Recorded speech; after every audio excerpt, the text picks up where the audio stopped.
Në aspektin ligjor u eliminua një precedent unik në botë dhe u zbraps nga gjykata më e lartë e vendit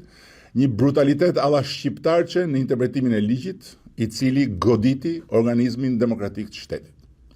Ndërsa në aspektin ndërinstitucional, kjo befasi antikushtetuese dhe antidemokratike, ku një prokuror dhe një gjykatës morën kompetencat e kryeministrit, presidentit, parlamentit, duke tollovitur shtetin dhe duke kthyer një proces ligjor në një gjyq partizan jashtë kornizës ligjit, kërkon me dorëmos një reflektim po kaq ndërinstitucional. Jo thjesht vetëm mbi këtë rast, po në tërësi mbi simptomat shqetësuese të ushtrimit me papërgjegjshmëri të pavarësisë pushtetit të drejtësisë, duke e bërë në jo një rast kurën më të dëmshme se sa sëmundja që luftojmë bashkarisht.